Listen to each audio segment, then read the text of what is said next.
Hey, welcome back to the channel. Hey, I'm sorry I've been gone so long, guys. You ever had one of those years where things just kind of piled in on you? It's been a doozy. Been off the trail since January, and we're in August now, so it's like been 8 months. Today's really a shakedown hike. Today we're on Denk Peak down in Carlsbad, California. It's a coastal one-pointer. It's like a 1,000-foot peak, but the actual climb isn't anything close to that. I love this peak because I love coming up here to do sundowner activations. I stay up there until it's pitch black up there. Something about seeing the sunset over the Pacific's pretty cool. So I think we were here last year. In fact, at the end of the video, we'll link the other one. We came up here and we did a similar activation like this. This is almost duplicate of that. So I'm not going to get really into too much about the trail because you can look at that one if you want to. And I'm not going to get too much into the antenna because we're using the same vertical that we used last time, the Antenna HFP. And we'll talk about solar weather when we get up on top. We're also going to talk about atmospheric weather because we're going to be using 80 meters, and we're going to talk about, storms and lightning and as such, and the perils of using it in the summertime. So let's get up there, and once we get up there, we're not going to dilly-dally with a bunch of narrative stuff. We're going to just the main thrust of this, other than being a shakedown hike, is we're going to do a full-blown CW. I'm just going to record the thing and then we'll decode it so that those that are practicing CW and want to kind of hear what goes on. Now, I'm not saying I'm a good example. I'm not even saying I'm good at it. I'm just saying I've been doing it since 1974, so I've been doing it that many years poorly. So we'll get up on top, we'll have some fun, and we're going to run this thing all the way from 20 meters on up to 80 once the sun kind of gets close to the horizon. And if we've got the time, we brought the Aero beam, and we might try some VHF simplex on FM and sideband. We'll see how it turns out. So let's get up on top, we'll talk some more.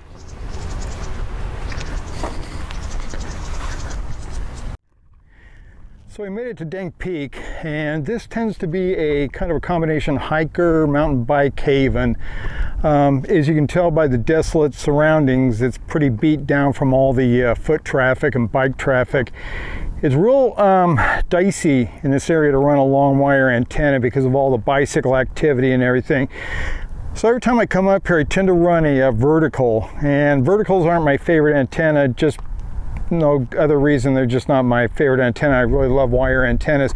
I've just never found a really super safe, non-liable type of reason to, or ability to run one up here. So I tend to stick to the verticals up here because I can have it in a nice compact area, kind of out of the area, and I seem to be no problem to the bikers. At least I haven't run into a problem yet. Occasionally one of my ground radials, I'll catch it being run over, but it's okay. It never really affects anything. So let's look at the solar weather real quick here.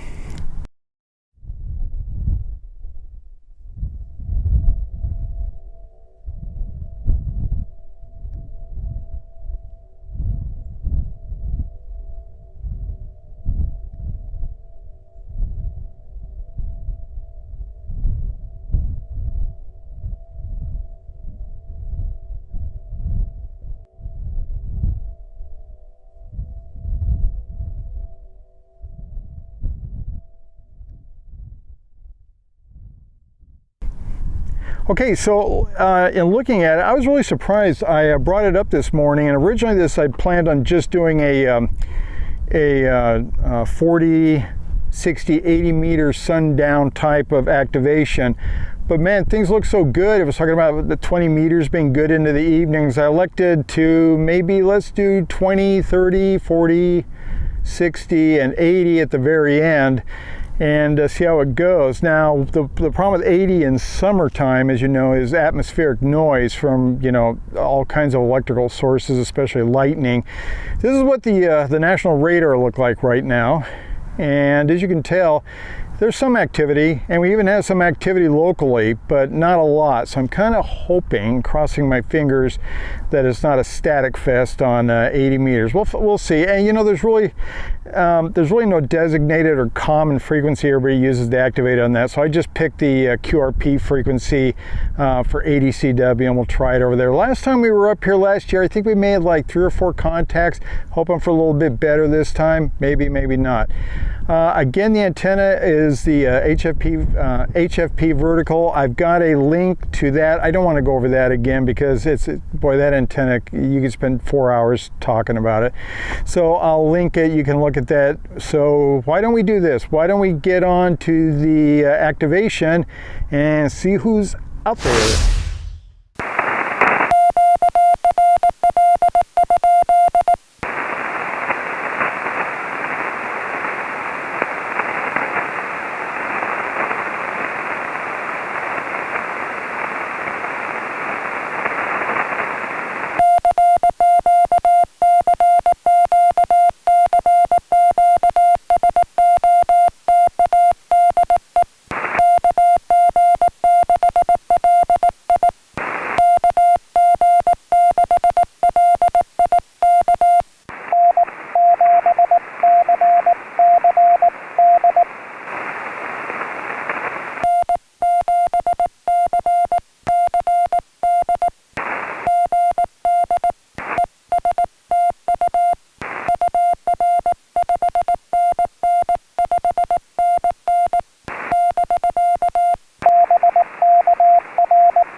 All right, so let's take a little break from the activation right now. We've done so far 20 and 30 meters. As you can tell that after what I said, like I haven't touched the CW key since January. There's a lot of mistakes in there, but what I want you to learn from that is for you guys out there just learning and you're afraid to get on the air because you'll make a mistake, get in the air, make mistakes. Look at me, I'm making mistakes left and right. Doesn't bother me. I mean, we'll all get caught up to it, right? You'll get better, I'll get better. It's just because I took 8 months off, and you know, I got to be honest with you. When you use a CW key at a base station with a weighted base on it, it's a lot different than hand holding one here. So it takes a little bit of style up here to master it. So let's talk about what the expectations, what we came up with.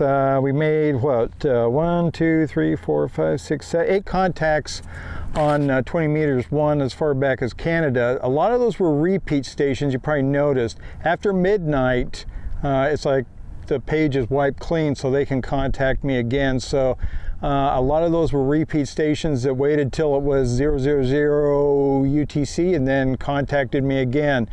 I was a little bit surprised on 30 meters. It only came up with 2 California stations. My reports were mediocre, which would be expected.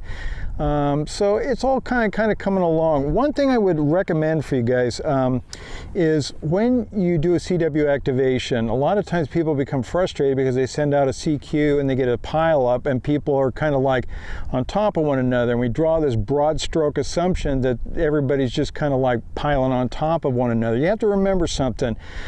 A lot of those guys don't hear each other. They're in each other's skip zones. So just kind of meander through it. If you can get part of the suffix, if you can get most of the prefix, and try to spur it on that way.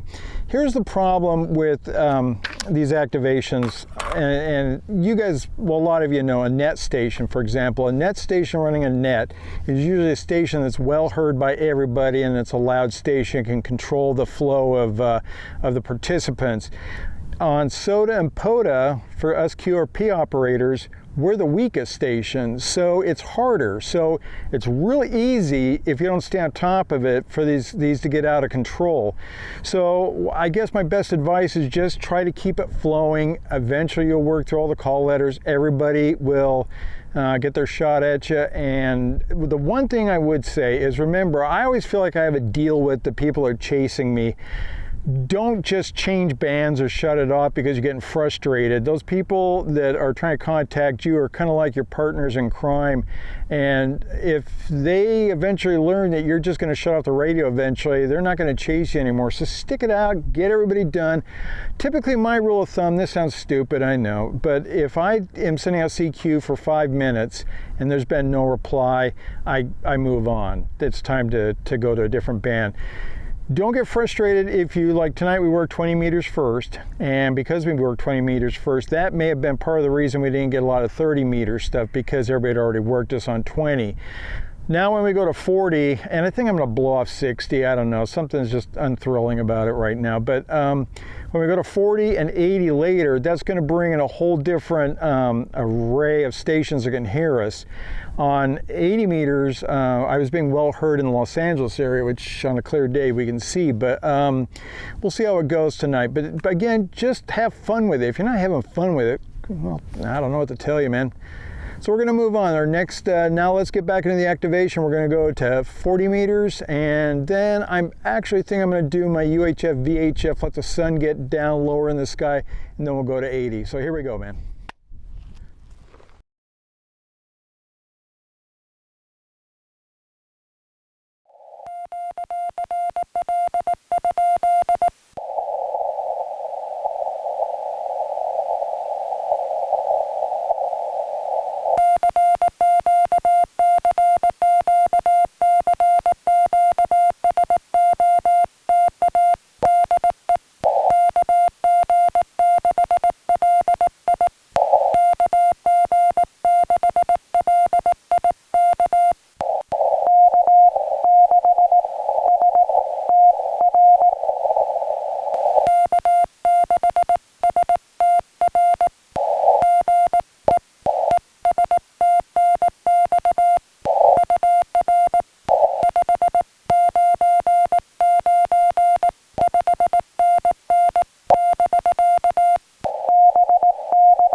about the ghoul lighting, but that finishes it. Okay, let's talk a little bit. 15 contacts, 80 meters. You probably heard just from the tape a lot of atmospheric noise, and there are no contacts. So you know, you win some, you lose some. The problem with 80 meters and this vertical is in order to get 80 meters resonant, you have to add this giant loading coil that makes your bandwidth so narrow. It's so hard to get the SWR right, especially on this terrain up here. So all in all, 15 contacts. We made the activation. You know, I'd like to point out some things. Is my CW was terrible tonight, but you know, it's all a learning process. So if you're learning CW, you think you've got it down to the point that you recognize, you know, most of the alphabet and the letters, give it a shot. Get up there, try it out. You know, it's been, like I said earlier, 8 months since I last ventured down the CW road, and it'll clean up in time, and yours will get better too. So CW is a real good mode. So I don't know where we're off to next. I think we're going to do a Parks in the Air activation, head up there, and we're going to do another CW thing on that. So hey, thanks for hanging in there with me. Again, sorry about the big gap in the videos. Just family stuff comes up and it takes priority, and hopefully we'll get some videos out there and get to hiking again. You guys take care, man. Thanks for tuning in, and we'll see you.